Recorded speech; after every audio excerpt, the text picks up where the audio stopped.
બોલાઈ ગયું યોગ્ય જો એમાં કાંઈ ખોટું ન હોય. એટલે કામ અટકું, ગાવાનું ને લખવાનું. અને પછી તો ઠાકોરજીની લીલા. જય મુનિ એકવાર પોતાની ઝૂંપડીમાં હતા અને અનરાધાર વરસાદ વરસતો તો એક તરુણ અને યુવાન સ્ત્રી ત્યાં આવી રૂપના અંબાર જેવી છે અને આશ્રમનો દરવાજો ખખડાયો. જયમુનિએ તરત જ અને જોઈ કે બહુ વરસાદ છે તો કે વાંધો ને આવી જા, અને હું અહીંયા એકાંતમાં પણ તને મારો ભય નહીં લાગે કારણ કે તું સુરક્ષિત છો. પણ પેલી યુવાન તરુણ સ્ત્રી એકદમ ભીંજાયેલી હતી ને એટલે આકર્ષણ થઈ ગયું. જયમુનિને પરણવાના કોડ જાગ્યા કે જો આવી કન્યા મળે ને તો પરણવામાં વાંધો નહીં. એટલે સ્ત્રીની પાસે પ્રસ્તાવ મૂક્યો કે જો તમારા લગ્ન થયા કે નથી થયા, કેમ આટલા રૂપાળા છે એને તો હજારો પરણવા તૈયાર હોય. તો પછી આટલી બધી વાત કેમ લાગી? પણ કે અમારે એવું છે કે પ્રતિજ્ઞા છે, અમારે એક નિયમ એવો છે કે જે મૂર્તિઓ પરણવા તૈયાર થાય ને એને ઘોડો બનવું પડે અને હું એની માથે સવાર થાવ તો મારે એ મૂર્તિને લગ્ન થાય. અમારા બાપાએ આવું નક્કી કર્યું છે કે તને પરણવા મૂર્તિઓ તૈયાર થઈ ઘોડો બનવો જોઈએ. વર ઘોડો એટલે કહેવાય. એટલે જય મુનિને આ શબ્દ કીધા અને આમને તો કામ જાગી ગયેલો. તો પછી કે કોઈ તૈયાર ન થયું હોય તો હું થાવ તૈયાર. તો ઓલી સ્ત્રી કે તો મારું સદભાગ્ય કહેવાય કે ભારતના એક ઋષિ અને સાધુ સંતને હું પત્ની બનું તો એ તો મારા કેવા અહોભાગ્ય કહેવાય કે. અને ભાઈ થયું રેડી. વરસતા વરસાદ જય મુનિ બન્યા ઘોડો અને ઓલી માથે બેઠી અને ત્યાં ભગવાન વેદવ્યાજી કાં જય મુનિ આ શું છે બધું કે આ ઘોડો બનવું પડ્યું? કામને તમે રોકી ન હોય કા અને કામની વાસનાથી તૃપ્ત થવા તમે તમારા આ બ્રહ્મચર્યાના ને જે કાંઈ આમ નિયમ યમ ને પ્રાણાયામ ને પ્રત્યાહાર ને આ ક્યાં ગઈ તમારી સમાધિ? અને પછી તો ત્યાં કાંઈ છે નહીં, એક અનુભવ કરાવવા માટે. અને પછી જય મુનિએ નક્કી કર્યું કે મારી ભૂલ થઈ ગઈ. ઇન્દ્રિયો એટલી બધી બળવાન છે કે ક્યારેક ક્યારેક એ કામને આધીન પણ થઈ જતી હોય છે. ઇન્દ્રિયો બલવાન ગ્રાપો સંત સમીપ કરશતી ઋષિ મુનિ કરશતી. તો પ્રેમ લક્ષણા ભક્તિ અને મુક્તિના એક મહાન ગ્રંથ શ્લોક જે હતા ભગવાન વેદવ્યાસજીએ ગાયા અને એક થઈ ગયું. અને જે આનંદ આવ્યો છે એ આનંદની કોઈ સીમા નથી. શબ્દો ઓછા પડી જાય અને કોઈ આવા ગ્રંથનું નિર્માણ થાય તો એનો ગાનારો તો કોક હોય જ, પછી જ સર્જન થાય. વ્યાસજીને થયું કે મારી વૃદ્ધાવસ્થા છે અને વળી આ ગ્રંથ એટલો બધો મહાન છે કે એનું ગાન કરનાર પણ કોઈ સામાન્ય ન હોવું જોઈએ. એટલે વ્યાસજીને થયું કે મારો પુત્ર સુખદેવ શિવના અવતાર છે, અક્ષયલિંગની જલાભ તુષ્ટ છે, બ્રહ્મ જ્ઞાની ને બ્રહ્મ દ્રષ્ટા છે. હવે એ તો સંસાર એની દ્રષ્ટિમાં છે જ નહીં, એટલે પૃથ્વી પર હોવા છતાં પણ એ નથી. પણ મારો પુત્ર જો સુખદેવ એકવાર ભાગવતની વિદ્યાને જ્ઞાન પ્રાપ્ત કરે, કારણ કે મારે આ શ્લોકને લોક સુધી પહોંચાડવા છે અને લોક સુધી પહોંચાડવામાં મારો પુત્ર સુખદેવ જો ગાશે અસર થશે. પણ એને ભણાવવું કેમ? બહુ સરસ છે કે અહીંયા વ્યાસજીએ વિચારધારા જગતને આપી કે તમારા ને મારા દીકરાને આપણે શું બનાવવા છે એની એને ભૂખ જગાડો, તરસ લગાડો. બાળકને જે બનાવવું હોય 10મા ધોરણ પછી 12મામાં જે સાયન્સ પછી જે લાઈન કોમર્સ કે સાયન્સ જે બનાવો છે એની એને ભૂખ લગાડો. અને ભૂખ લાગી જશે તો જે બનાવવાનું જે આપણે આપવું છે એ પ્રેમથી માગશે તો મજા કેટલી આવી જાય દેનારાને ખાનારા બેન. વ્યાસજીએ પોતાના શિષ્યને ભાગવતના શ્લોક લખીને આપ્યા કે મારો પુત્ર સુખદેવ જાગ્રત અવસ્થામાં હોય ત્યારે તમે એનું આ ગાન કરીને સંભળાવજો. નિર્ગુણ બ્રહ્મા જેની સ્થિતિ છે એવા સુખદેવજી મહારાજ વિરાન વનમાં એકલા છે. જાગ્રત અવસ્થા હતી ત્યારે વ્યાસજીના શિષ્યોએ શ્લોકનું ગાન કર્યું છે. બહુ સરસ મજાના ભગવાનના રૂપના વર્ણન છે. બરાબિડમ નટવર વપુઃ કર્ણયો કર્ણિકારં ભીભ્રદ્વાસઃ ગણગગવિષં વૈજયન્તી ચ માલા રંધ્રાન વેણોરધરસુદયા પૂરયન ગોપવૃંદે વૃંદારણ્યં સ્વપદરમણં પ્રાવિશદ ગીત કીર્તિ. ભગવાનના રૂપના વર્ણન નટવર શબ્દ. આ રંગભૂમિના ભગવાન સિવાય કોઈ એવો નટવર કોઈ મહાન કલાકાર નથી સાહેબ. 24 અવતારમાંથી ભગવાન કૃષ્ણ જ માત્ર એક એવા ભગવાન છે કે જેનામાં 16 કલાઓ છે. બાકી કોઈ ભગવાનમાં 16 નહીં. અને એટલે નટવર કીધા છે. નટવર વપુ કરણીઓ કરે કર્ણમ.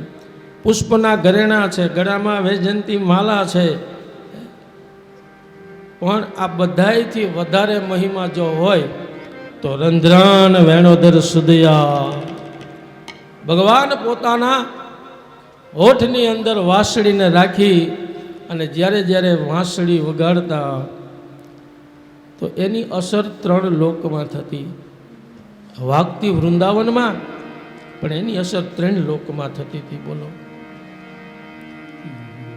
બ્રહ્માના હાથમાંથી વેદ સળગી જતા ભગવાન વિષ્ણુને પણ શાનભાન નો રહે.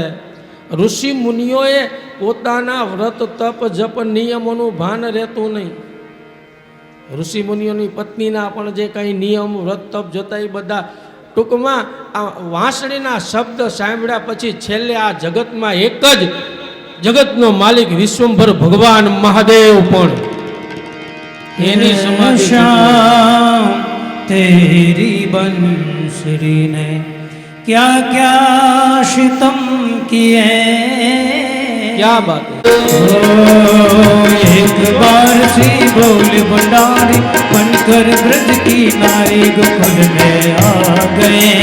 हाँ गोकुल में आ गए. पार्वती ने मना किया पतना माने त्रिपुरी. पार्वती ने मना किया पर ना माने त्रिपुरारी गोकुल में आ गए. हाँ गोकुल में आ गए.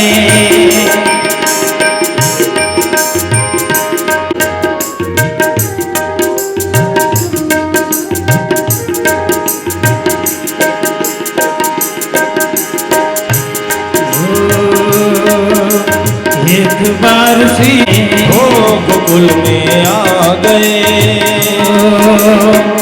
कैसे ले जाऊं बोले धगा के गजरा गोकुल में आ गए.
પછી ભગવાને પણ મહાદેવ બની ઠનીને આવ્યા, પણ અંતર્યામી ભગવાન કૃષ્ણ પરમાત્મા આનંદમાં આવી ગયા કે આજ જગતનો માલિક મારો બાપ આજ ગોપી બનીને વૃંદાવનમાં આવ્યા અને પછી તો મોજમાં જે વાંસળી વગાડ્યો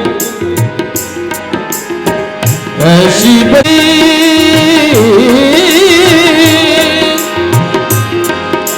हो कान्हा बांसुरी की धुन पे बांसुरी की धुन में जाऊंगी तेरी बांसुरी की धुन पे जाऊं वारे ओ तेरी बांसुरी की धुन पे जाऊं वारे ओ कान्हा बांसुरी की धुन में जाऊंगी भूले भोले नाथ रे होई हो ऐसी बजाई बंसी ओ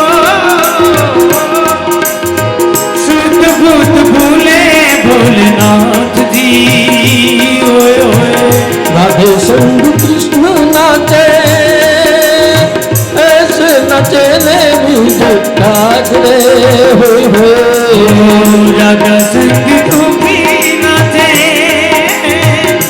ऐसे नचूंगा तेरे संग में ए शरत गई जब सड़क गई जब सर से साड़ी मुस्कुराए बनवारे गोकुल में आ गए भोले भंडारी बनकर ब्रज की नारी गोकुल में आ गए गोकुल में आ गए पार्वती ने मना किया पर न माने त्रिपुरारी गोकुल में आ गए ओ गोकुल में आ મનાવ્યા ઈ કે કોઈ દી વરરાજો આવો થોડો હોય આવો વરરાજો જે ગામમાં જાશે એ ગામ ભડકીને ભાગી જશે બધાય કોઈ હામૈયા તો જવા દ્યો પછી માન પોતાના શરીર પર કટિબંધ જે હતું મૃગચર્મ વૈડું બોલો એવા મહાદેવ મારા ભગવાનના એ રાસળી વગાડીને રાસ રચાવતા ને તો બોલો કપડાં પહેરવા તૈયાર થઈ ગયા પાર્વતી એમ કીધું કે તમને ગોપી બનાવું કપડાં પહેરાવું એ બધું કરું પણ પહેલી વાત તો કે તમારા આ અંગ ઉપર ભસ્મના થથેડા એટલા છે અંગ ભસ્મ એટલી બધી અંગ વિભૂતિ ગલે રુદ્ર માલા આવી ગોપી કોઈ જોહે ને તો બધા જે હૈસી એ ભાગી જશે આવી ગોપી તો કોઈ દી જોઈ નહીં 7 ફૂટની એક તો હાઈટ અને ઉપર જતા ભસ્મના થથેડા એટલે પાર્વતી કે પહેલાં તો આ ભસ્મના થથેડા કાઢવા પડે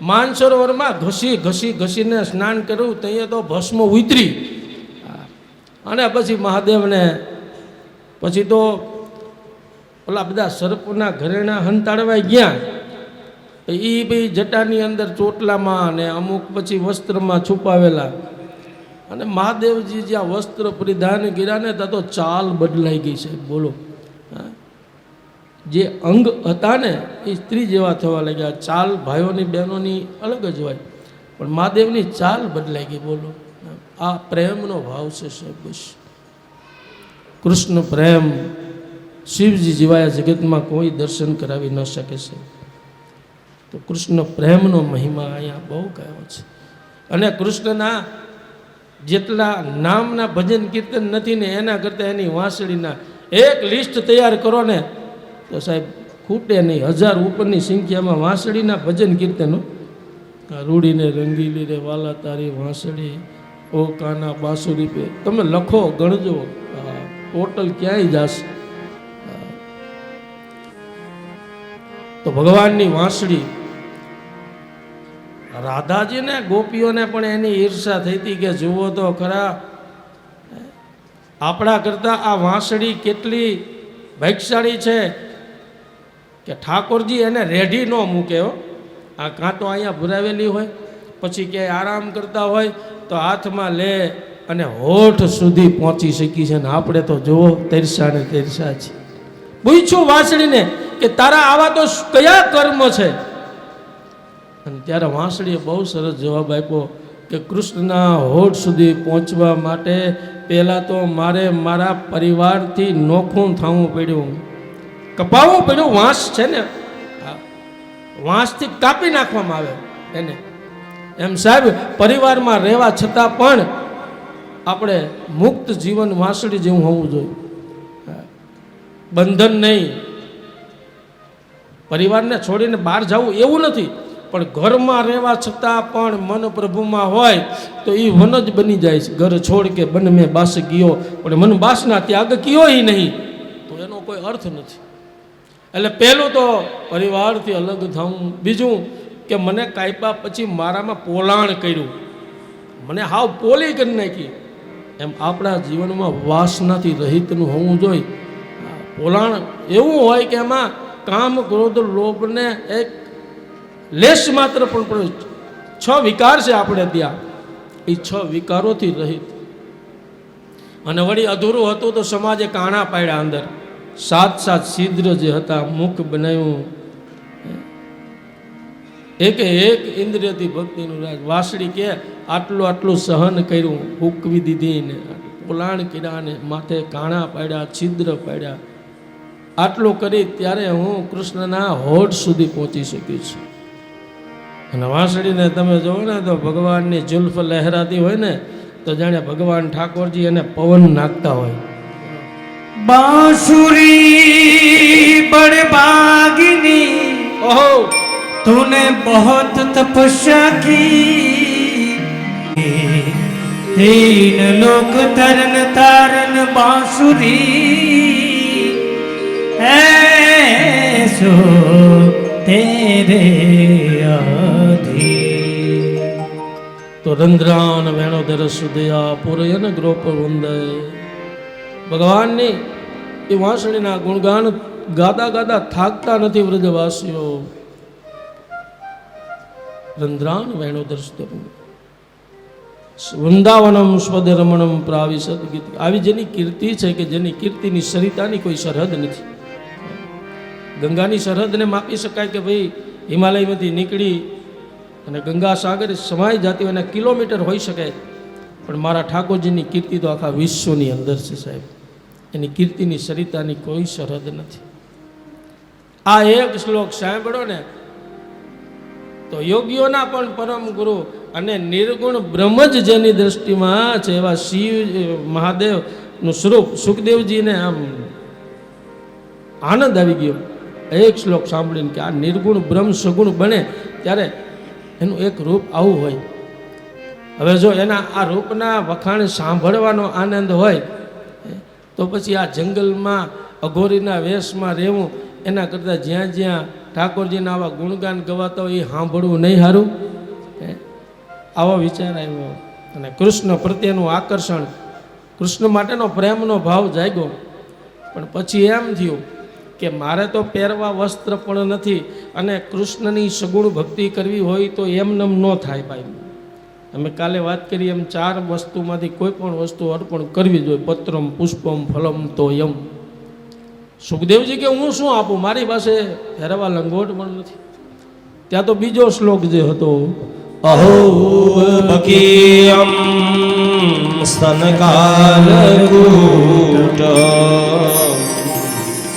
જિગાંસયા પાય યદપ્યસાન્દ્વી લેભે ગતિમ ધાત્ર્યુચિતામ તતોન્યમ સિંબાદયાનો શરણો વ્રજે દયાલું શરણં પ્રજે. અહો બકીયમ કાલકુટુંબ જિંગાસયા. બકી એટલે બકાસુરની બેન, એનું નામ પૂતના. બકાસુરની બેન છે એટલે એને બકી પણ કહેવાય છે.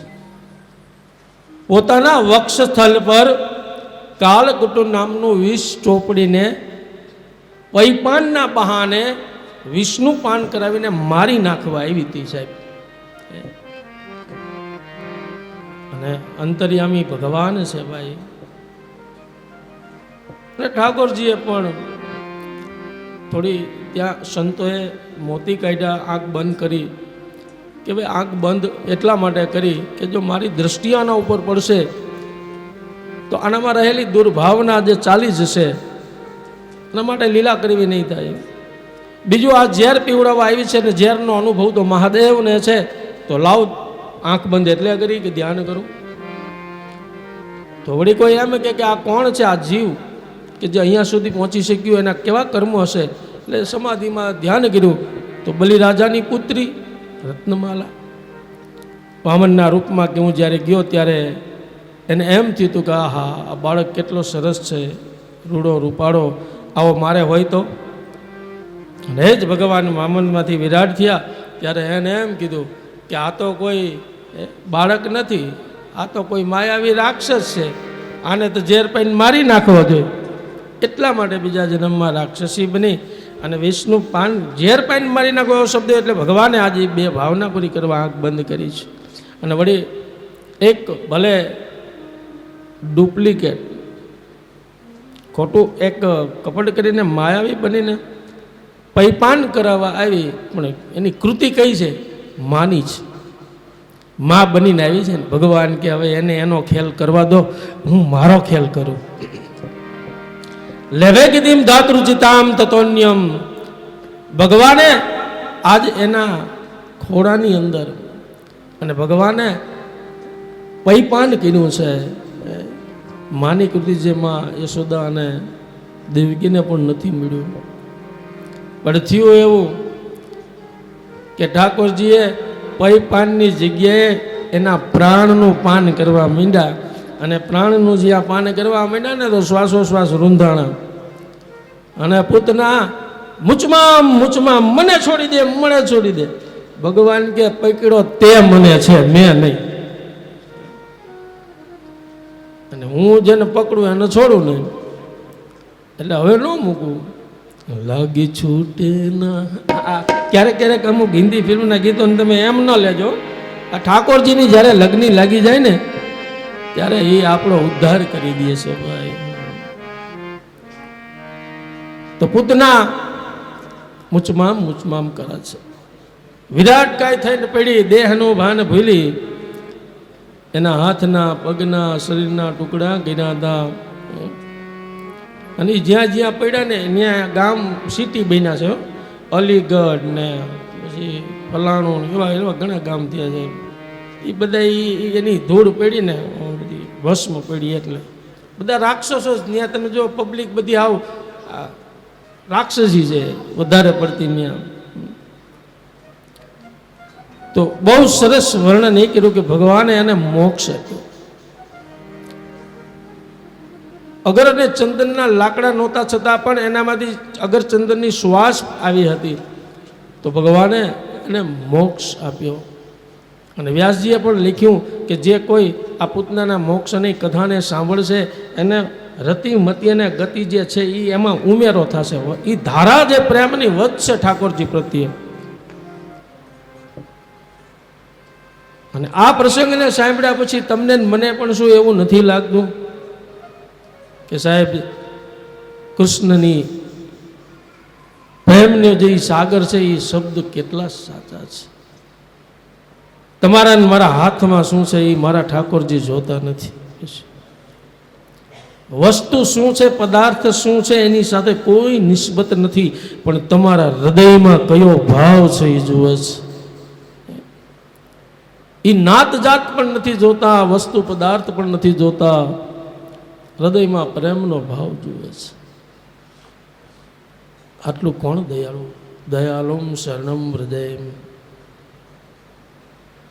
ઠાકોરજી પ્રેમથી વશ થઈ જાય છે. એટલે કહે છે કે પ્રેમને વશ થઈ જાય વાલો મારો. પ્રેમ હોય. પૂતનાનો ભાવ ભલે વેરના ભાવનો હતો, પણ એટલું યાદ રાખો કે આપણને એના જેવા દુશ્મન બનતા પણ નથી આવડતું. કાં તો દુશ્મન બનો કંસ જેવા, રાવણ જેવા, પૂતના જેવા. આ અસુરો છે ને એ પ્રેમના ભાવ કરતાં જે વેરનો ભાવ છે એને વધારે સ્થાન આપ્યું છે. એમાં જલ્દી ફેંસલો થઈ જાય. ભગવાનના હાથે અંતે તો ઉદ્ધાર જ થાય છે. પણ પ્રેમનો ભાવ છે એ જગતમાં શ્રેષ્ઠ છે. બસ પ્રેમ વિના પામે નહીં હુનર કરો હજાર. પ્રીતમ કહે તને પ્રેમ વિના મળશે નહીં નંદકુમાર. પ્રેમ છે અને એ પ્રેમનો આવો સાગર છે. એના દરબારમાં જો પ્રેમથી કંઈક ને કંઈક લઈને જઈશું તો પ્રેમ કોને કહેવાય, એની વ્યાખ્યા શું? સાચા પ્રેમની વ્યાખ્યા એ છે કે તમારા ને મારા જીવનમાં ત્યાગ હોય અને બીજું સમર્પણ હોય. તન મન અને ધન આ કિંમતી છે, તો એનો ત્યાગ પ્રભુના ચરણમાં. અને સમર્પણ એવું કે એકવાર મસ્તક ઝુકાયું તો ઝૂકી જાય બસ. સજદે મેં સર ઝુકાયા તો ફિર ઉઠના હરામ. અને પ્રેમ એવો કે જે કાંઈ હાથમાં શું છે એ જોવાનું જ નહીં બસ. તો જેમાં ત્યાગ હોય અને સમર્પણ હોય એનું નામ પ્રેમ. અને જો ત્યાગ અને સમર્પણ ન હોય તો એ પ્રેમ નહીં, એ મારો ને તમારો મોટો વેમ. પ્રેમ અને પ્રેમથી પરમાત્મા કેવા કેવા પાત્રોને મળ્યા છે. અને પ્રેમનો આ સાગર રહેલો છે મારા ભગવાન. તો એમાં શું કરે પંડિત કાજી, હો એમાં શું કરે પંડિત કાજી, કે વાલો મારો પ્રભુજી મારો પ્રેમને વશ થયા રાજી. મારો પ્રેમને વશ થયા રાજી.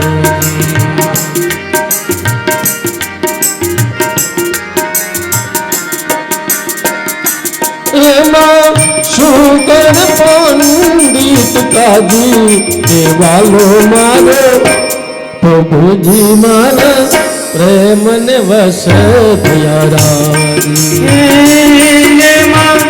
શું કરે પંડિત કાજી, કે વાલો મારો ઈશ્વર મારો થઈ ગયા પ્રેમ.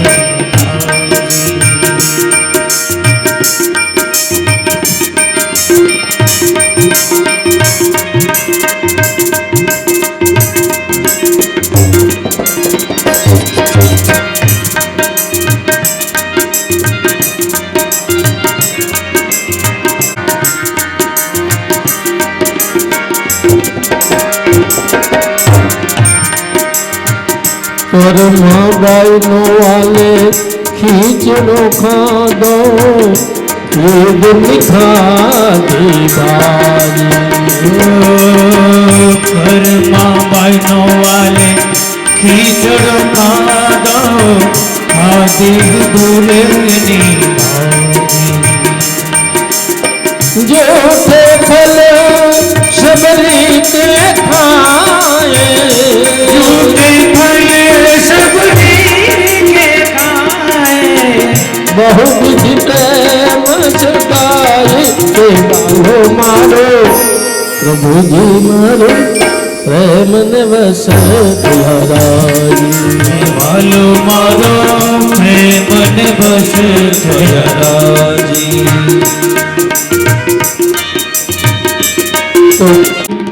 तप्त जीवनम कवि भीरीरम,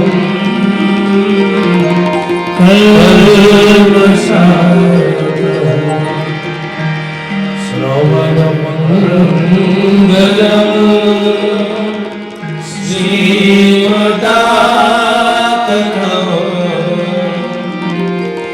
ભૂમિયુનંદિતે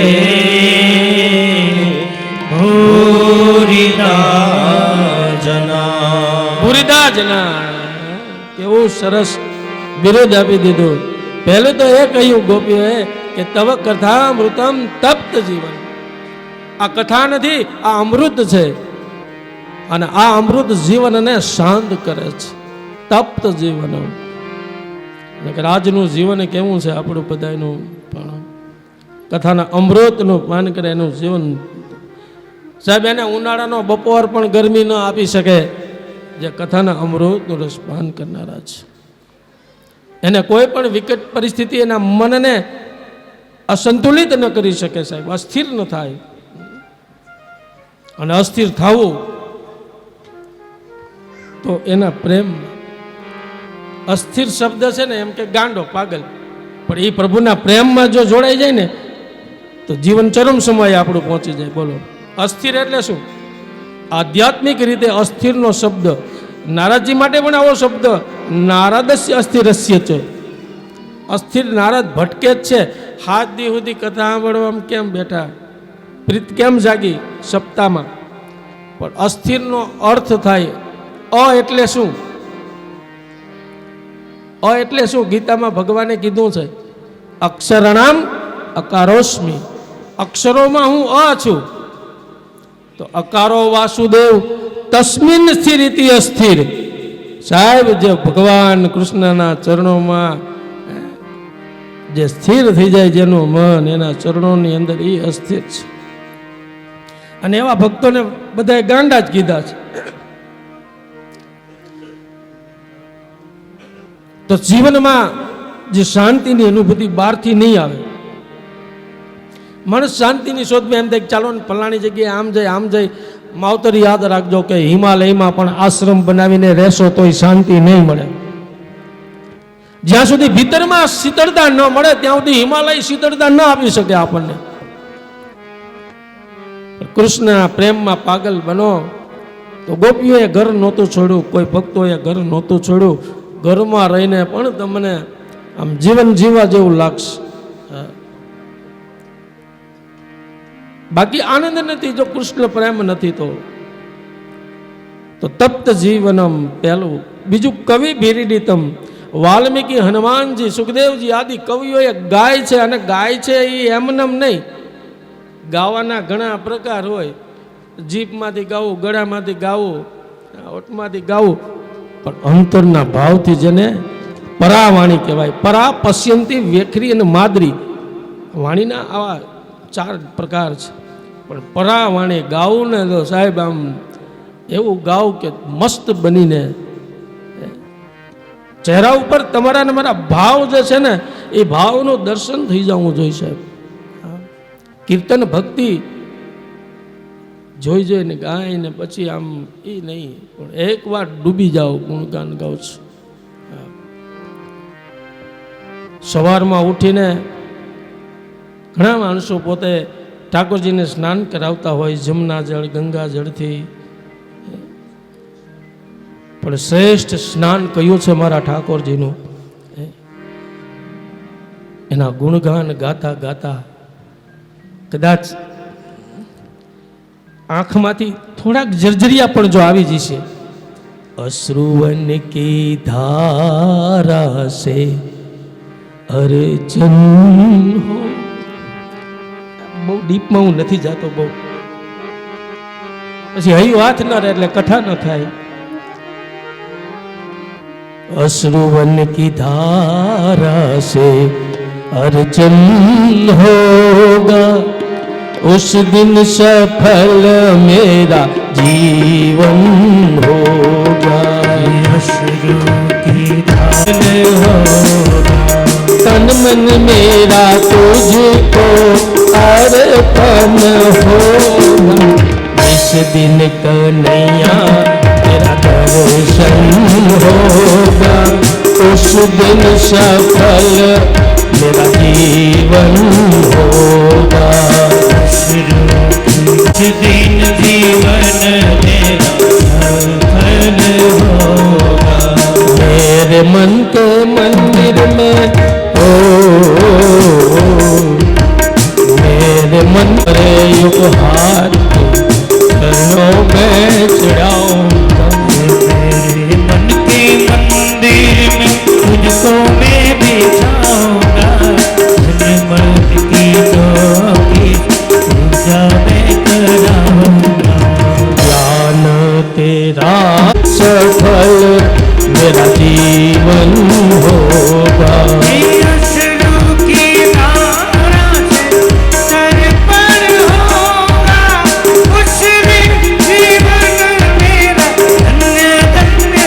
उस दिन सफल मेरा जीवन होगा. उस दिन जीवन मेरा जीवन होगा.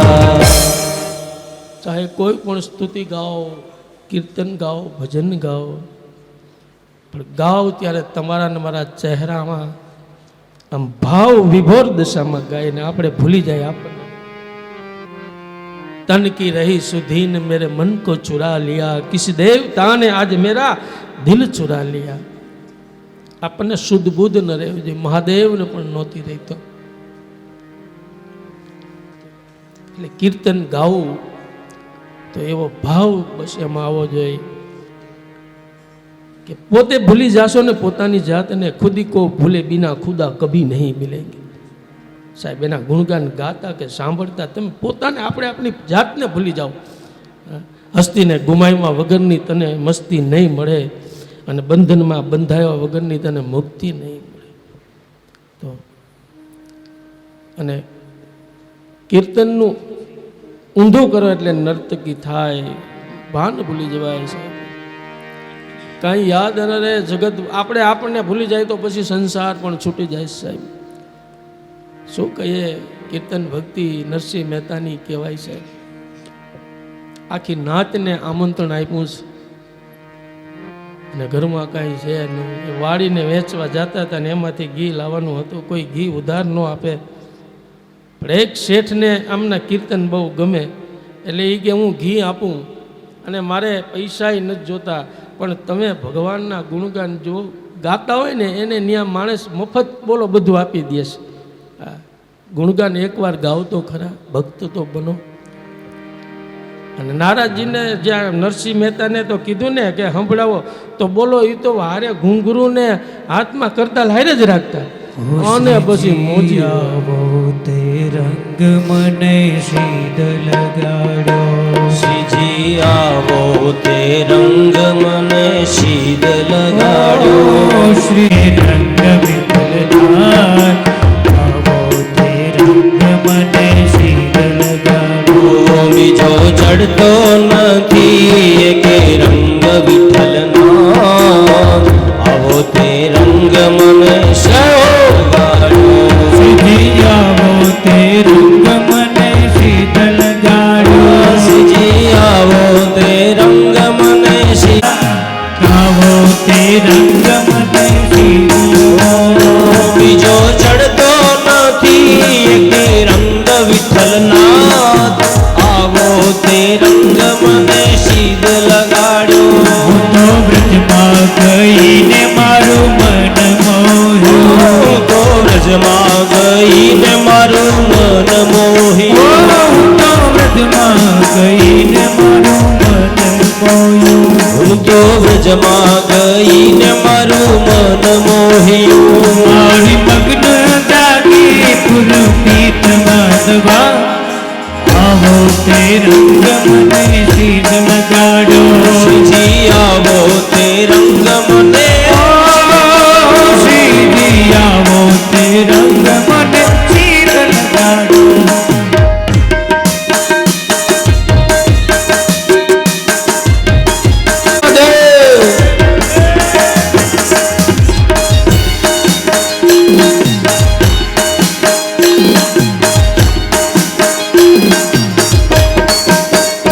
રંગ છાંટ્યો તો છાંટી હવે પૂરો કરો, રંગ છાંટો તે છાંટી હવે પૂરો કરો, રંગ છાંટ્યો તો છાંટી હવે પૂરો કરો, રંગ છાંટો તો છાંટી હવે પૂરો કરો. નિત્ય તો મારા દર્શન થાય. નરસિંહ બનો, નરસિંહ બનો. આવો તે ભાઈઓ, વડીલો, નરસિંહ બનો, નરસિંહ.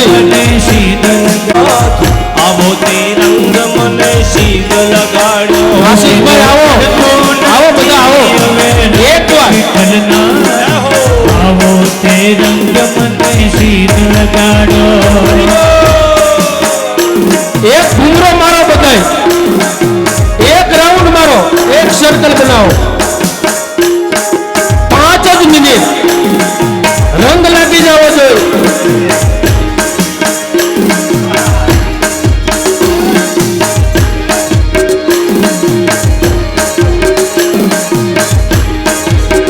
એક સર્કલ અંદર બનાવો, મોટા સર્કલની અંદર એક બનાવો,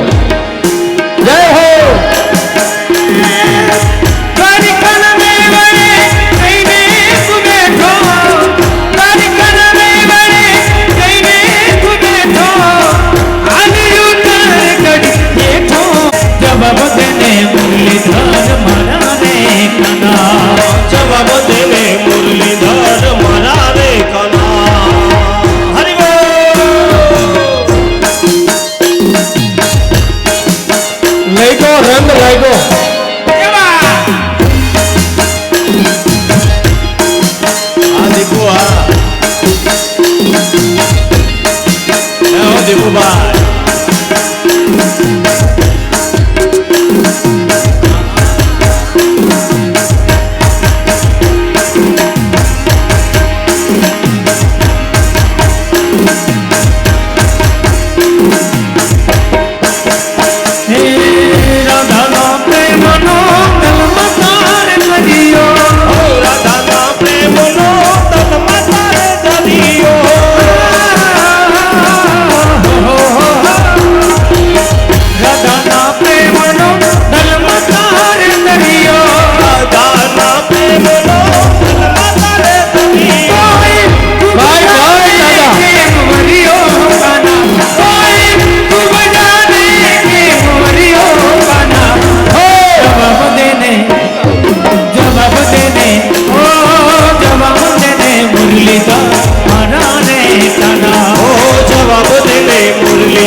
રંગ મને સીધ લગાડ્યો આવો તે રંગ મને સીધ લગાડ્યો મથુરામાં વાગી મોરલી ગોકુળમાં કેમ રે ભાઈ રણ છોડતી કોના નહીં ડોળે દ્વાર તુમ દીવા મને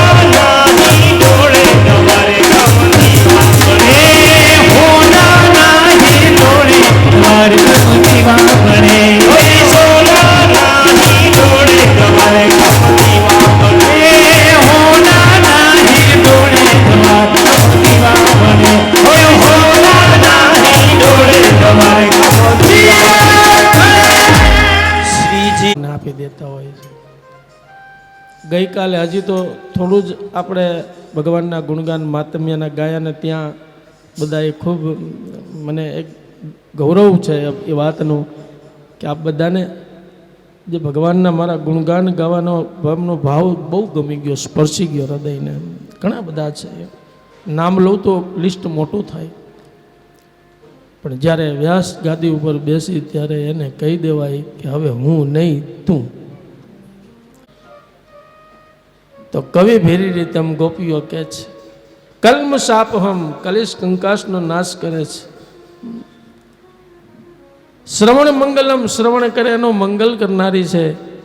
શ્રી અર્થાત લક્ષ્મીજી, અને મદ એટલે અભિમાન રહિતની લક્ષ્મી આપે છે.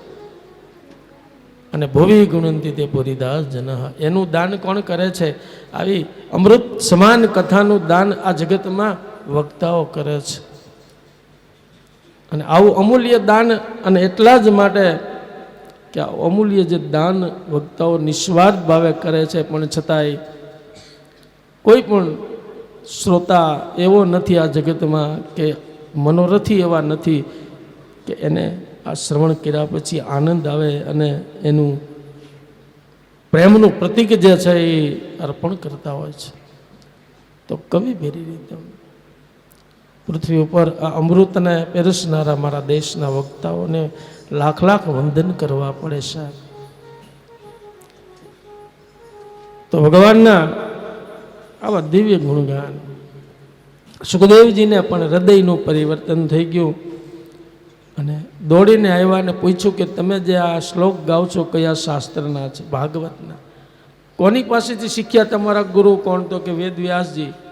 સુખદેવજીને આનંદ થયો કે આ તો મારા પિતાની રચના છે. અને માતા પિતાની જે કાંઈ સંપત્તિ હોય, પછી ધનની હોય, જમીન જાયદાદની હોય, હીરા માણેક મોતી કે કોઈ વિદ્યા જ્ઞાનની હોય, એના ઉપર પુત્રનો અધિકાર હોય જ. પણ આજ સુખદેવજી કે જે વ્યાસજી પાછળ પાછળ જાય છે વિરહની વેદનાથી, અને જે નથી ઘરમાં આવતા, આજે કૃષ્ણ પ્રેમ એને ઘરમાં લઈ આવ્યો છે સાહેબ. કૃષ્ણ પ્રેમ જેના જીવનમાં એને ઘર છોડવાનું મન ન થાય, ઘરમાં આવવાનું મન થાય. ઘર એ મોટામાં મોટું તીર્થ છે, પૃથ્વીનો છેડો ઘર છે. આજ કોન્સ્ટન્ટ મારી મલ્લિકાર્જુનથી કથા પૂરી કરી અને હૈદરાબાદથી બનારસ ગયો, બનારસથી નેપાળ, નેપાળથી અહીંયા આવ્યો સાહેબ. હજી આમ પથારીમાં હોઉં ને ઘર યાદ આવી જાય, કારણ કે ઘરમાં ગયા પછી હાશકારો થાય. અમુક અમુક પોતાના ઘરમાં હાશ રાખ્યું છો, હાશ. બાકી ગમે ત્યાં જાઓ, બાકી ઘરમાં ભક્તિ ઉમરાની અંદર થાય, બરાબર આનંદ આવે, પણ પછી બહુ વધારે સમય સુધી નહીં, થોડીક વારનો આ બધો આનંદ ઘટતો જાય ધીરે ધીરે, અને ઘરમાં પ્રેમ ભક્તિ થાય એમાં વધતો જાય છે.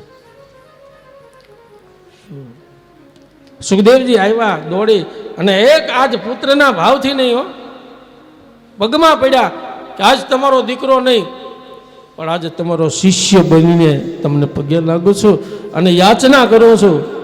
અધિકાર છે, પણ અધિકાર પુત્રના ભાવથી નહીં, એક શિષ્યના ભાવથી યાચના કરું છું કે આપે જે શ્રીમદ ભાગવતનું જે રચના કરી છે, તો એ ભાગવતની વિદ્યા અને જ્ઞાનનું મને દાન આપો. સાહેબ, કોઈ પણ વસ્તુ શીખવી હોય, ભણવી હોય, તો શિષ્ય બનીને યાચના કરાય. વ્યાસજીના આનંદનો પાર નથી કે જે મારા દીકરાને ભણાવવું હતું એની તરસ જ એને સામે લાગી ગઈ. બોલો, તરસુર લાગી જીવને ભક્તિ ન જામની, ઢૂંઢી રે દખાવી બેલી અમે તારા નામની, અમે તારા નામની અલખ નાય ધાડની રે ધૂણી રે દખાવી બેલી હવે તારા. આજ ભક્તિના જામની ભાઈ જામ પીવો તો એ જામ પીવો. અમારા સુખદેવજી જેવા જોગીને પણ આ જામ વગર બીજા જામ એવા લાગ્યા હતા કે એનો કોઈ સ્વાદ જ નથી. અને વ્યાસજીએ પ્રેમથી 18,000 શ્લોક પ્રેમક્ષણા ભક્તિ અને મુક્તિના ગ્રંથનું દાન સુખદેવજીને કર્યું. અને એક મહાન વક્તાઓ ભાગવતની કથામાં સુખદેવજી છે, પરીક્ષિત છે, શ્રેષ્ઠ છે, ઉત્તમ છે. મધ્યમમાં સનત કુમારો અને દેવર્ષિ નારાજ છે, અને સામાન્યમાં સુત અને 88 ઋષિઓ છે. મૈત્રી ઋષિએ પણ વિદુરજીને સંભળાવેલી, પણ 3 અધ્યાય સ્કંદ સુધીની. ગોકર્ણને પણ ધંધુકારીને સંભળાવી, પણ 3 પ્રકારના અધિકારી શ્રોતા અને વક્તા છે. એમાં શ્રેષ્ઠ વક્તા છે સુખદેવજી મહારાજ. એટલે તો એક બાપ એના દીકરાની વંદના કરી હતી. મંગલાચરણમાં બીજા શ્લોકમાં સુખદેવજીને વંદન કર્યા હતા. ઉંમરની સાથે લેવા દેવા નથી. ઉંમર નાની હોય અને જ્ઞાન અને વિદ્યા હોય તો સાહેબ મારે ને તમારે પણ એને વંદન કરવા પડે, સાષ્ટાંગ પ્રણામ કરવા. સુખદેવજી એના હૃદયમાં હવે તો અમૃત સમાન સાગર ભાગવતનો ઘૂઘવા લાગ્યો છે. અને હવે જે હૃદયમાં છે એને હોઠમાં લાવવું છે, પણ કોઈ એવું પાત્ર મળે. અને એટલા માટે ત્રીજો પ્રસંગ જે છે, પ્રસંગ એ પરીક્ષિતના જન્મ કર્મ અને શ્રાપનો છે. મહાભારતના યુદ્ધની અંદર અંતિમ જે દ્રશ્ય બધા હતા એમાં કૌરવનો સંહાર થયો છે. દુર્યોધન મરે નહીં, એના શરીરમાંથી પ્રાણ ન નીકળે, કારણ કે એને જ્યારે કોઈ હરખ અને સમાચાર શોકના સાથે સંભળાવે તો એના શરીરમાંથી પ્રાણ જાય. બીજા અશ્વત્થામાં ચિરંજીવી છે. કૌરવનો પક્ષ આ બે જ અફસોસ કરે છે દુર્યોધન કે અમે 100 ભાઈઓ હતા અને મારી સેનાનું બળ પણ અમર્યાદમ પર્યાપ્તમ બલમ ભીષ્માભિરક્ષિતમ.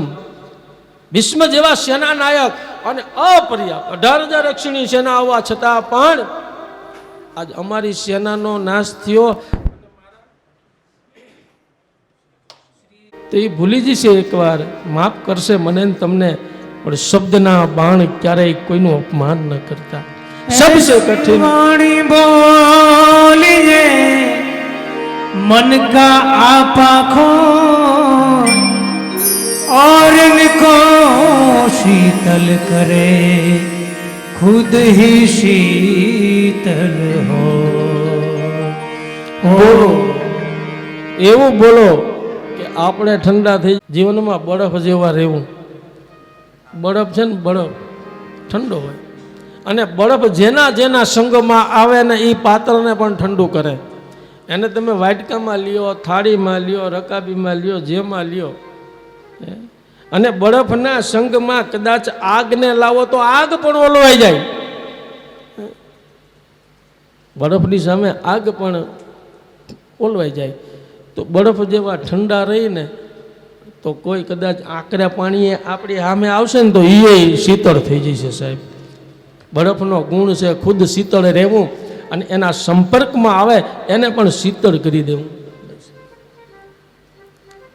એટલે એક ગુણધર્મ આવો અને સ્વભાવ એવો રાખો, બસ બધા હારે આપણે મેચ થઈ જાય.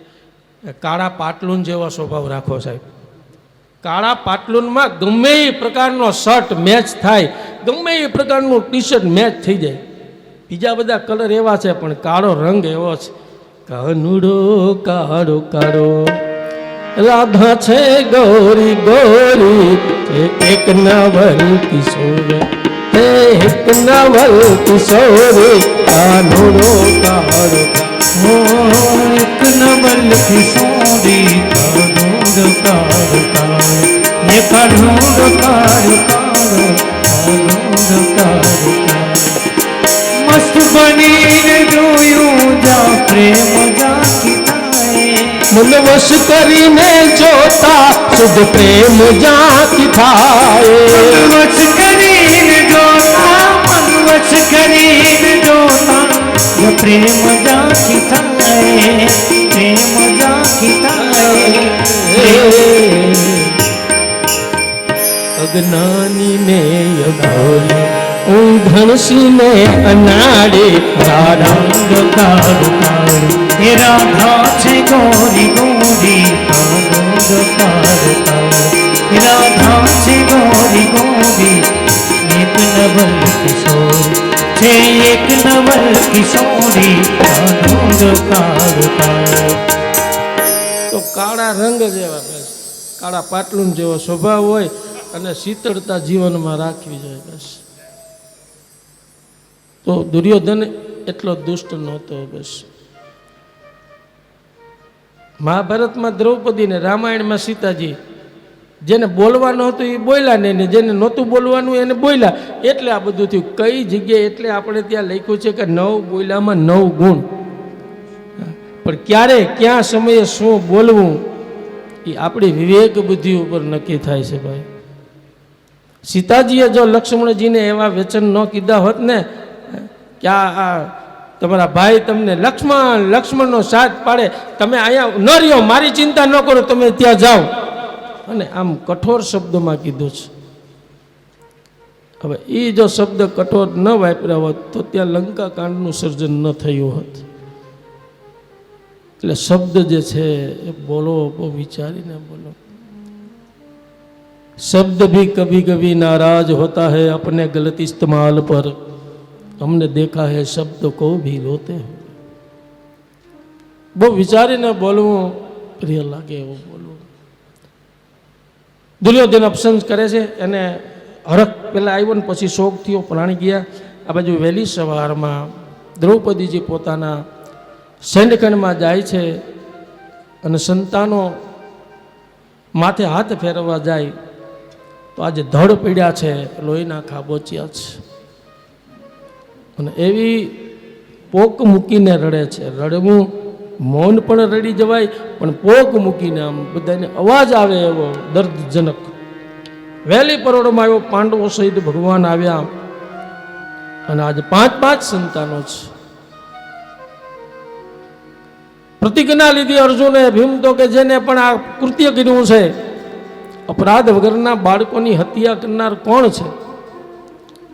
અને અર્જુને પ્રતિજ્ઞા કરી કે આજે સૂર્યાસ્ત થાય તે પહેલા એ દુષ્ટને મસ્તક ધડથી અલગ કરીને મસ્તકનો પાટલો બનાવું, તને બેસાડું ને એના લોહીથી તારા વાળને રંગું. પણ આ સમયે એક બહુ પ્રસંગ સરસ મજાનો એવો બન્યો કે ભગવાન કૃષ્ણ દ્રૌપદીને પૂછે છે કે તું તો મારી બેન છું અને મારા ભક્તો જીવનમાં કોઈ દી રડે નહીં. આ પુત્રનો વિયોગ, મારી ભક્ત છું, તને ખબર છે કે શરીર માટીમાંથી બનેલા હતા પંચમહાભૂતમાં, અને પંચમહાભૂતમાં મળ્યા છે. એમાં રહેનાર આત્મા તો અજર અમર અવિનાશી છે, તો રડવું કઈ વાતનું? પણ ત્યારે દ્રૌપદી બહુ સરસ શબ્દ બોલ્યા છે કે ભાઈ તમારી વાત સાચી, હું જાણું છું.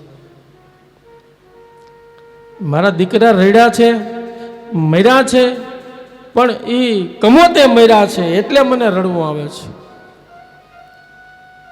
જો યુદ્ધમાં મારા સંતાનો લડતા લડતા મસ્તક ધડથી અલગ થયા હોત તો મને રડવું ન આવત, ગૌરવ હોત કે મારા સંતાનો ધર્મનું યુદ્ધ કરતા કરતા પોતે બલિદાન આપ્યું છે. સ્વધર્મે નિધનમ શેષ ધર્મ પર ધર્મો ભયાવહ. પોતાના ધર્મનું આચરણ કરતા કરતા દેહ છૂટે તો એ મરણ નથી, પ્રભુની હારે પૂરણ છે. અથવા તો બીજું, અંત સમયે તારા નામનું સ્મરણ કરતા કરતા જો દેહ છૂટે તો એ મરણ નથી, એ પણ પ્રભુની હારે પરણ છે. એનું જીવન સફળ થઈ ગયું કહેવાય, અને મરણ પણ સુધરી જાય છે. એટલે નથી મારા દીકરા તારું નામ લેતા લેતા દેહ ત્યાગ્યો, કે નથી ધર્મનું ધીંગાણું કરતા કરતા એનું કમોત થયું એટલે રડવું આવે છે. અને રડાય પણ એવાની માટે કે જેનું કમોત થયું હોય સાહેબ, અકસ્માતમાં, રોગમાં, મર્ડર થયું હોય. બાકી જે ભગવાનના ગુણગાન ગાતા ગાતા, ભક્તિ કરતા કરતા જેના પ્રાણ છૂટા હોય, એની પાછળ કોઈ દી શોખ કરવાનો ન હોય, એ મરતા નથી, એ પ્રભુને પરણી જાય છે.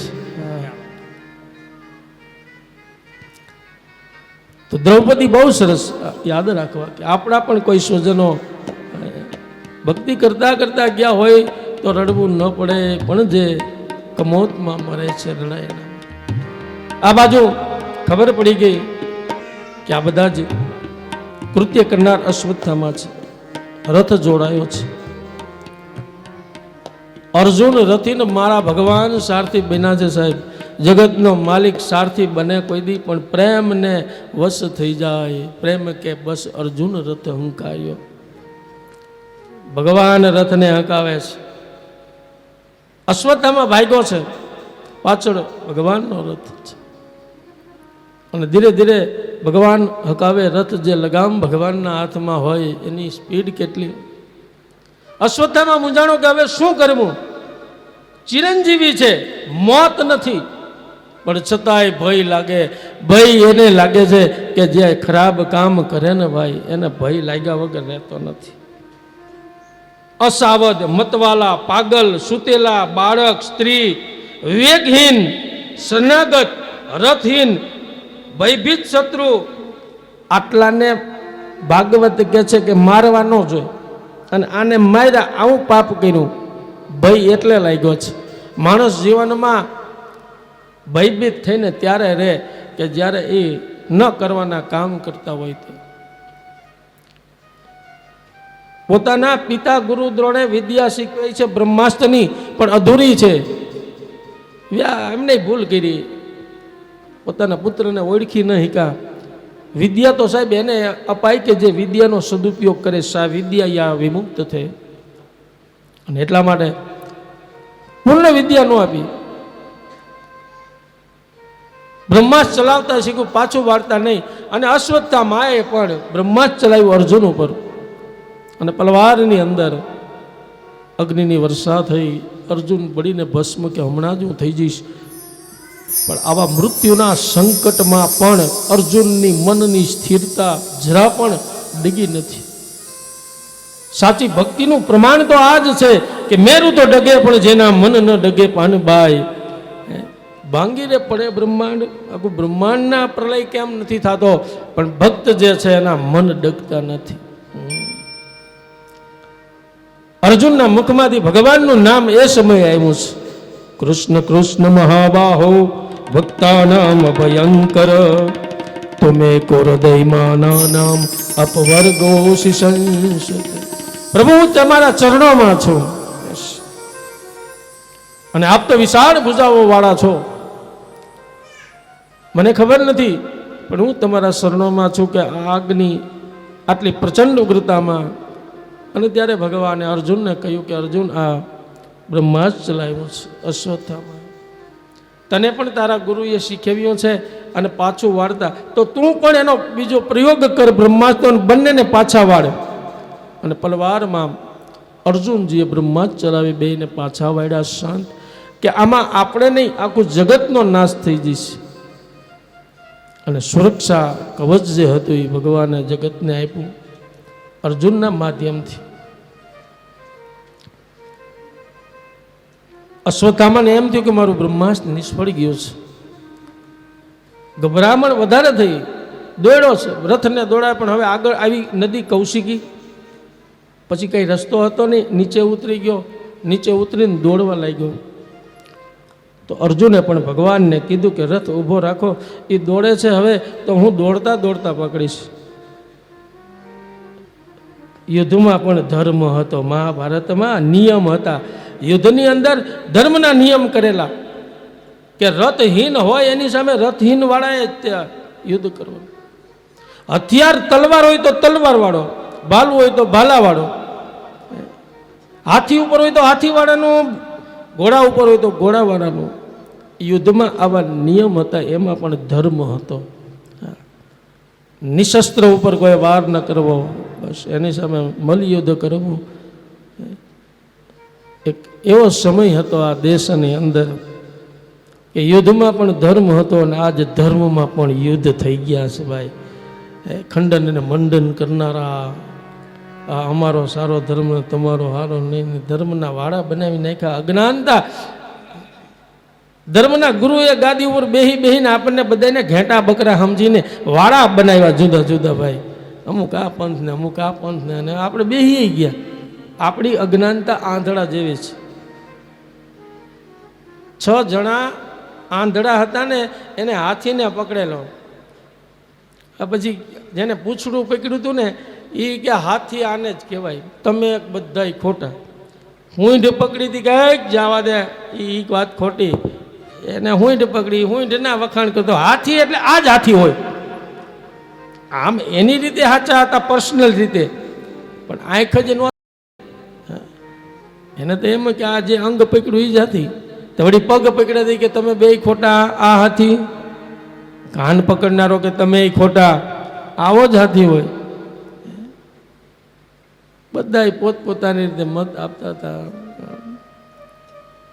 પછી જોનારાએ કીધું કે તમે સાચા છો, પણ તમે અંગ પકડ્યા છે એ હાથીના જ છે. એટલે મૂળભૂત રીતે તો હાથી એક છે, અંગ એના જૂના છે, એમ ધર્મ એક જ છે સાહેબ. બસ પોતાનો સ્વધર્મ જુદો હોઈ શકે, આત્માનો ધર્મ બધાનો એક જ છે. સત્ય, તપ, દયા, પવિત્રતા, દાન, આ પ્રાણી માત્રનો ધર્મ છે. ધર્મના વાળા કરીને આપણી દુર્દશા કરી છે. એક ગુરુના 2 શિષ્ય રોજ સવારે સેવા રાત્રે કરે, એમાં એક ડાબો પગ દબાવે ને એક જમણો પગ દબાવે. આ રોજનો નિયમ. એને સેવામાં એક એક પગ આપેલો. એક દિવસ ડાબો પગ દબાવવાળો હાજર નહીં અને જમણો પગ ગુરુદેવનો દબાવે છે. તો દબાવતા દબાવતા ડાબો પગ ગુરુ મહારાજે જમણા પગ ઉપર મૂક્યો સ્વાભાવિક રીતે. તો ઓલો શું કહે, તું અહીંયા શું કામ આવ્યો, હું તને નહીં દબાવું. પગની હારે મનથી વાત આવ્યો, તું વયો જા, મારા ભાગમાં જમણો એ જ દબાવીશ. તો મહારાજ કે હાથમાં લઈને આમ મૂક્યો. ગુરુ મહારાજ કે આને આ કમાઈ સુધી લાગે છે. બીજી વાર મૂક્યો તો બીજી વાર, અને ત્રીજી વાર તો ગરમ થઈ ગયો. એ કે હવે જો આવ્યો ને તો તારા ભૂક્કા કાઢી નાખીશ પગને. અને પાંચમી વાર જ્યાં ગુરુ મહારાજે પગ મૂક્યો તો મારે હાથમાં લાકડી લઈને 2-3 મારી. ગુરુ મહારાજની દશા તો જે થઈ હોય એ થયું. અને ત્યાં ઓલો આવી ગયો, ડાબા પગની સેવા વાળો આવી ગયો ને જોઈ ગયો, ઓય કે તે મારા પગની હું જે સેવા કરું એમાં તે લાકડી મહારાજ એને લાકડી લઈને જમણામાં મારી. બોલો બોલો ને. અને 2 જણાએ લાકડીઓ વળી કરીને ગુરુ મહારાજને એમ થયું કે આના કરતા શિષ્ય ન બનાવ્યા હોત તો સારું હતું. સમજણ વગરનું જીવવું જીવો વર્ષ 1000, પણ સમજીને જીવીએ જો 2 ઘડીને તો થઈ જાય બેડો પાર. એટલે સમજણ વગરનું જીવન છે એની કોઈ આ જગત નોંધ લઈ લે. જીવનમાંથી જાય એ સમજણ જીવનમાંથી થાય તો ભાઈ જોયા. સમજણ જીવનમાંથી જાય તો જોયા જેવી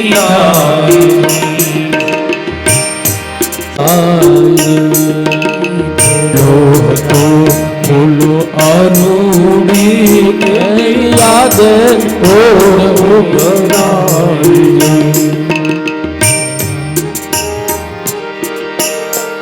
આજનો ચેલો એના માસ્તર સાહેબ ને શિવાજી બીડીયો પાય. સમજણ જીવનમાંથી સમજણ જીવનમાંથી જાય જોયા જેવી થાય. કે સમજણ વગરનું જીવો વર્ષ 1000, પણ સમજીને જીવીએ 2 ઘડી તો થઈ જાય બેડો પાર. કયા સ્થળે કઈ વ્યક્તિ સાથે આપણું શું ધર્મ છે એની સમજણ હોવી જોઈએ. વ્યક્તિએ સ્થળ પ્રમાણે અને પરિસ્થિતિ પ્રમાણે આપણો ધર્મ જુદો જુદો હોય. આજ આપણા દેશની અંદર આવા ધર્મની અંદર ફાટાઓ કેટલા ધર્મ થઈ ગયા છે, પણ ધર્મ એક જ હોવો જોઈએ. પર્વતની ટોચ ઉપર ચડવાના રસ્તા જુદા જુદા, મંજિલ તો એક જ છે, ઈશ્વર સુધી પહોંચવું. પણ એમાં ખંડન અને મંડન નહીં. જેને જે ગમે તે આપણને ગમે, બીજાને ગમવું એ કાંઈ ફરજિયાત નથી. તો ખંડન અને મંડન ન કરવું. યુદ્ધમાં પણ ધર્મ હતો. અર્જુને પકડવા ગયા અને જ્યાં પકડાને તો ધાર્મિકપણું કોને કહેવાય? આને કહેવાય છે. સત્ય, તપ, પવિત્રતા અને દયા, દાન એ ધર્મના 4 ચરણ છે. માણસ ધાર્મિક છે એનું પ્રમાણ આ 4 વસ્તુનું આચરણ હોય તો ધાર્મિક. અને ધર્મ ધુરંધર બનવું એટલે સાહેબ, ક્ષત્રિયનો દીકરો એકવાર પ્રતિજ્ઞા કરે કે હું આમ કરીશ, અને જો પ્રતિજ્ઞા પૂરી ન થાય તો પ્રાણ કાઢી દે પોતાના.